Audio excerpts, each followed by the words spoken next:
मेरे प्यारे विद्यार्थियों, आपका स्वागत है। आज हम समरूपता के अंतिम प्रमेय को पढ़ने वाले हैं। इसके पहले बच्चों, खाली समय में अपने अंदर छुपे गुणों की पहचान कर लो। खाली समय में अपने अंदर छुपे गुणों की पहचान कर लो। ये गणित है, बिल्कुल नारियल की तरह। कठिनाई को तोड़ो, मिठास की पहचान कर लो। मिठास की स्वाद ले लो। तो बिल्कुल उसी तरह ऊपर से बड़ा कठिन सा लगता है, लेकिन बिल्कुल सरल सा है। एक बार अगर समझते गए तो आपको यह आगे भी सरल लगते ही रहेगा।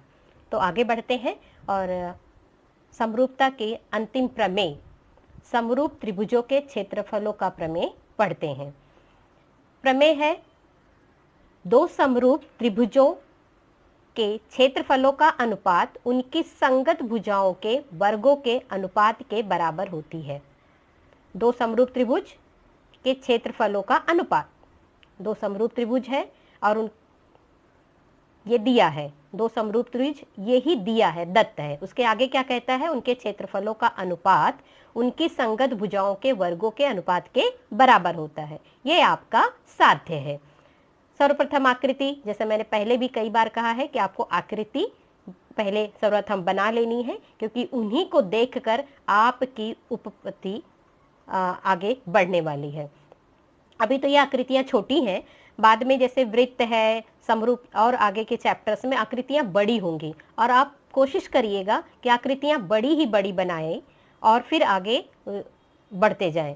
मैं आगे तो फिर मैं सजेस्ट करूंगी, ये मैंने लिख चुकी हूँ इसलिए, अदरवाइज मैं 2 पेज का इस्तेमाल करूंगी। लेफ्ट में आकृति बनाऊंगी और राइट में उसे देखते देखते उपपत्ति वगैरह लिखूंगी। ये सुविधा रहेगा आपको कि बिना आकृति के सहारे हम उपपत्ति आगे नहीं बढ़ पाती है। बार बार हमें आकृति की तरफ देखना होता है, समझना होता है। तो आगे बढ़ते हैं। दो समरूप त्रिभुज दिया है, यहाँ मैंने 2 समरूप त्रिभुजों की आकृति बना ली है। हमारी पहला त्रिभुज है ABC और दूसरा त्रिभुज है PQR।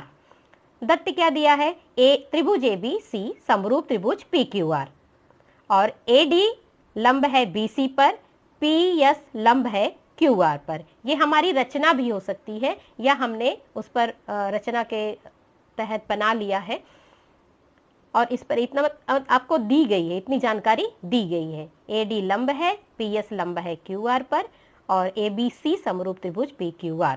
साध्य क्या है?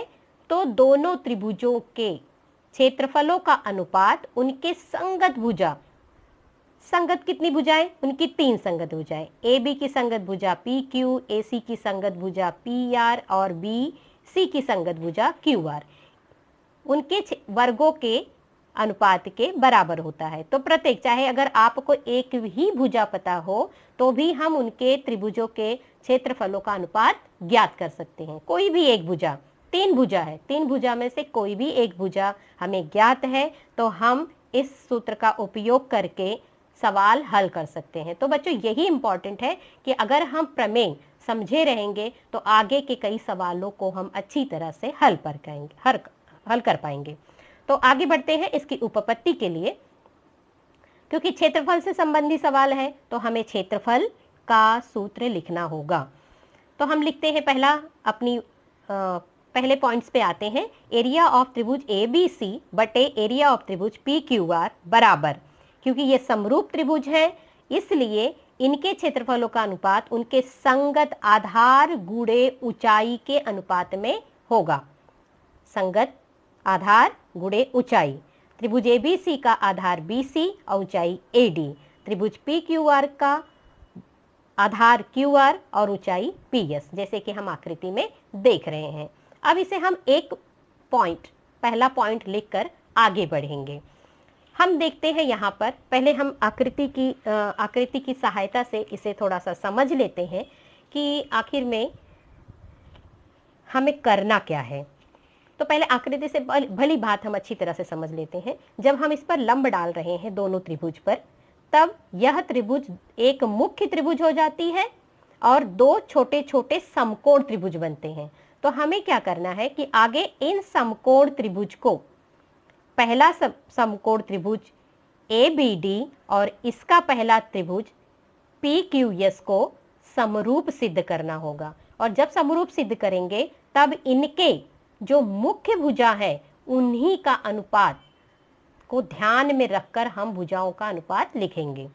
हमें सिद्ध क्या, तीन भुजाएं AB, BC और AC, PQ, QR और PR। तो जब हम आगे की भुजाओं को लिखेंगे तो BD और DC और QS, SR इन भुजाओं का ज़्यादा ध्यान नहीं रखेंगे। हम ध्यान रखेंगे AB, AC, PR, यानी इसकी जो तीन मुख्य भुजाएं हैं उनका ध्यान रखेंगे, क्योंकि थोड़ी सी जो हमारी रिक्वायरमेंट है, हमारी जो ज़रूरत है उसको पूरा करने के लिए कभी कभी कुछ चीज़ें जो इम्पोर्टेंट है उसी को हमें फोकस करना होता है, दिखाना होता है।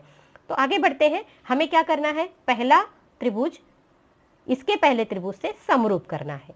कैसे करते हैं, हमें एक एक की संगत पता है कि हमें ज्ञात है कि जब ये समरूप हैं, दोनों समरूप हैं, तो कोण A सर्वांग समकोण P के है, कोण B सर्वांग समकोण Q के है, और C, तो अभी हम C नहीं देखेंगे, हम यही देखेंगे कोण B सर्वांग समकोण Q है, क्योंकि ये दोनों दत्त है, समरूप है ना, इसलिए सर्वांग सम दिया है पहले से ही। और हमने रचना की है, ये है लंब, ये है लंब। तो एक कोण सर्वांग सम है, यह कोण भी सर्वांग सम है, को कसौटी से यह त्रिभुज समरूप हो जाता है। जब ये त्रिभुज समरूप हो जाता है तब हम उसके समानुपात त्रिभुज भुजाओं का अनुपात लिखेंगे। तो चलो देखते हैं और लिखते हैं आगे। त्रिभुज ABD तथा त्रिभुज PQS में, PQS में कि जो हम देखते जा रहे हैं, यहाँ त्रिभुज ABD तथा त्रिभुज PQS में क्या देख रहे हैं, कोण B सर्वांग सम कोण Q दत्त। मैंने यहाँ एक ही लाइन में, आप अलग लाइन में इस्तेमाल लिख सकते हैं। मुझे ये पूरा प्रमेय एक पेज पे लिखने के हेतु से मैंने बगल में ही लिख दिया है, लेकिन आप क्लियर स्पष्ट अगली लाइन से लिखते जाइए। और कोण ADB बराबर कोण PS 90 रचना कहो या आकृति के अनुसार, आकृति के अनुसार आप अच्छे से क्लियर लिख लीजिएगा, आकृति के अनुसार। इसलिए त्रिभुज ABD समरूप त्रिभुज, ABD समरूप त्रिभुज PQS हमने लिख दिया। क्यों, को कसौटी हम पहले पढ़ चुके हैं, को कसौटी, इसलिए मैंने पहले कसौटी का वह वीडियो आप पर दे दिया है। जिसे नहीं देखा होगा प्लीज उसे देखिएगा, तो आपको यह अच्छी तरह से समझ आ जाएगा।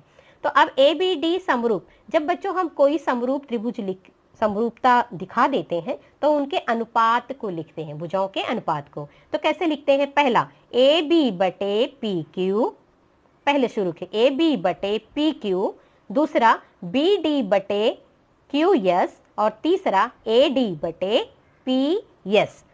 अब मैं इसको रंग से आपको दिखाने की कोशिश करूँ, ऐसे प्रैक्टिस, AB बटे PQ, QS बटे BD और अंत में AD बटे PS, तीनों भुजाओं का अनुपात लिख दिए।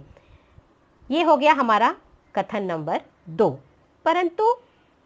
परंतु क्या, परंतु हमें दिया है ABC समरूप त्रिभुज PQR, शुरू का मुख्य त्रिभुज समरूप है, ये दत्त दिया है, तो हम इनका भी अनुपात लिख लेते हैं। AB बटे PQ, AB बटे PQ, BC बटे QR और लास्ट में AC बटे PR। यहाँ पे भी 3, मैंने ये रंग में, यहाँ पे भी AB बटे Q आया है, इस दूसरे पॉइंट में भी, तीसरे पॉइंट में भी AB बटे PQ आया है, और यहाँ पर नए 2 भुजाएं आई हैं और यहाँ पर भी 2 नई भुजाओं का अनुपात आया है। बच्चों इसके पहले कि हम इनकी चीज को समझें कि ऐसा, और आगे हम क्या इस्तेमाल करने वाले, छोटी सी जानकारी यहाँ देखेंगे। एक अनुपात है 3/4, उसके तुल्य अनुपात यानी बराबर का अनुपात हम लिख सकते हैं बहुत सारे। तो समझो 2 से गुणा करके 3 दूनी 6, 4 दूनी 8, हमें एक अनुपात मिला। हम और लिख सकते हैं 3 त्रिका 9, 4 तिहाई 12, एक और अनुपात लिख सकते हैं। और इसके बाद 3 पचे 15, और 4 पंचे 20, ये भी अनुपात लिख सकते हैं। तो कई अनुपात हम लिख सकते हैं। अब इसी में से 6/8 एक अनुपात और ले लेते हैं। हम इसके बराबर भी कई अनुपात लिख सकते हैं। 6 दूनी 12, 8 दूनी 16, 6 त्रिक 18 और 8 त्रिक 24, ये भी उसके तुल्य अनुपात हुआ। तो यानी 3/4 के इतने अनुपात, उसी में से एक अनुपात मैंने यहाँ ले लिया, उसके भी अनुपात मैंने काफी ले लिया, और इसमें से भी 6 पंचे 30/40, 6 पंचे 30, 8 पंचे 40, ये भी अनुपात। अब इसमें से एक अनुपात और मैंने यहाँ ले लिया और इसके भी तुल्य मैंने अनुपात लिख दिया। 30 दूनी 60, 40 दूनी 80, 30 का आधा 15। यह कहने का तात्पर्य कि अब मैं अगर 3/4 को अगर मैं लेती हूं तो यही एक अनुपात के तुल्य ये है। इसमें से ये ले लिया तो इसके अनुपात ये है, और फिर इसमें से ये ले लिया, इसके अनुपात। इनडायरेक्टली ये सारे के सारे अनुपात आपस में बराबर हैं। तो आप लास्ट में कह सकते हो कि सारे अनुपात 3/4 के बराबर है। ठीक, यही चीज का उपयोग, यानी इसमें से कोई अनुपात ले लिया, उसके कई अनुपात हैं, इसमें से कोई अनुपात ले लिया, उसके कई अनुपात हैं, तो ये सभी आपस में बराबर हैं। सभी इसमें से कोई भी एक अनुपात ले लो, वो सभी अनुपातों के बराबर होगा। चलो आगे बढ़ते हैं। तो यही चीज कि जब A B upon P Q, B D upon Q S, यहाँ के 3 अनुपात रेखाओं का और यहाँ के अनुपात हैं जो 3, ये सभी आपस में बराबर हैं। तो बच्चों अभी मैंने कहा था, तो 2 तथा 3 से तुलना करने पर हम पहले मुद्दे पे आते हैं। पहला हमने जो पॉइंट लिखा था, हमने लिखा था त्रिभुज के आधार गुणे ऊंचाई का अनुपात। हमने थोड़ा सा अलग कर दिया, आधार को एक तरफ कर दिया और ऊंचाई को एक तरफ, 2 भागों में बांट दिया। अब देखते हैं, मैंने कहा हमें अब आगे जाके सिर्फ इनके मुख्य त्रिभुज के भुजाओं को ध्यान में रखना है, उनके छोटे यानी या लंब ऊंचाई या छोटे भुजा को ध्यान में नहीं रखना है। मुझे BC और QR को ही ध्यान में रखना है। अब देखो, इसको हम फिर से लिख लेते हैं।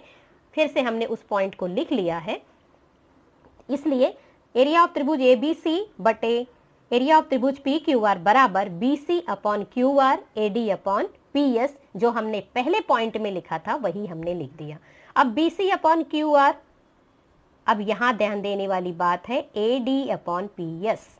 AD अपॉन PS यहां पर भी है, और वो सर्वांग सम है AB PQ के, और AB PQ सर्वांग सम है BC अपॉन QR के। ध्यान दीजिए, ये दोनों आप ये है सब में, और ये तो कहने का मतलब ये पांचों आपस में बराबर, पांचों क्या, 6 और होता तो और भी, ये 6 आपस में बराबर है। जब ये 6 आपस में बराबर है तो मैं AD और PS की जगह पर BC अपॉन QR लिख दूंगी, क्योंकि मुझे उसका वर्ग साबित करना है। तो बराबर है ना, जो चीज दिया है, और दिया कितनी भी हो, लेकिन हम उसमें से पसंद वही करेंगे। हम दुकान में कई चीजें खरीदने, अपने नाप का कपड़ा खरीदने जाते हैं तो बहुत सारी चीज दिखाते हैं, वो तुम्हें होता है, लेकिन आप अपने पसंद की लेते हो। तो हमें पसंद यहाँ कि हमारी जरूरत को पूरा करें, तो हमें वर्ग सिद्ध करना है, इसलिए BC QR, तो AD के बराबर जो BC QR है हम लिख देंगे, क्योंकि ये भी आपस में बराबर है, और हमारा रिक्वायरमेंट यहाँ पूरा होता है BC का वर्ग अपॉन QR का वर्ग। इस प्रकार हम अपने साध्य पर आ गए कि एरिया ऑफ त्रिभुज ABC अपॉन एरिया ऑफ त्रिभुज PQR बराबर है उनके संगत भुजाओं के वर्गों के अनुपात के बराबर। ठीक है, अंत में मैं यही कहूंगी, खुद को सदैव प्रेरित करते रहें और गणित को समझ कर पढ़ते रहें। तो फिर मिलते हैं अगली वीडियो में। Thank you.